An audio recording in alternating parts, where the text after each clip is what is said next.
So now to the latest on the trial of Joaquin El Chapo Guzman. The jury has now heard more secretly recorded phone calls, but this time they're actually hearing the voice of El Chapo himself. Pedro Flores, one of El Chapo's top drug traffickers in the U.S., secretly recorded the drug lord before turning himself into the DEA.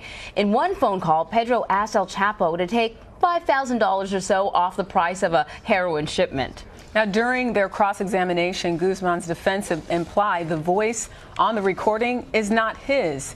They compared it to another recording from an interview with the alleged kingpin did with Rolling Stone. So joining us now is criminal defense lawyer and former prosecutor, been on both sides, Vinoo. And Vinoo, you've been watching this whole case for us day after day after day. So let's talk about Pedro Flores. He was a highly anticipated witness. Did he deliver? For the most part, he has. And I think what's big about him, as opposed to some of the other witnesses, he's actually testifying in English. So this is a big deal, right? A lot of these witnesses have testified through interpreters.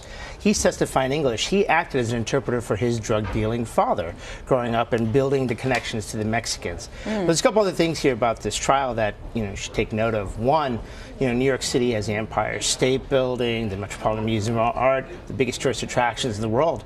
Now one of the biggest tourist attractions in New York is the El Chapo trial. Really? Tons of people are going outside the courtroom to take pictures of themselves saying they've gotten a piece of the El Chapo trial. Wow. AP just ran an article about how many tourists are trying to get in and watch this trial. So now this is big theater. That's remarkable. Wow. And even when you think about the security just to get him there, we did a few reports on the amount of security just because he has escaped before, so there's a lot of attention there. Exactly. They're making people take off their shoes like in an airport, which they normally don't do in federal court.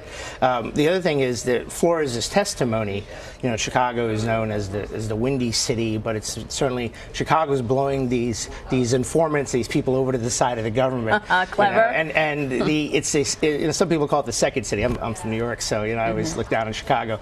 But now certainly Chicago is maybe the top city when it comes to drug dealers, because right there, from Chicago, it's spread out to the rest of the world, and that's what attracted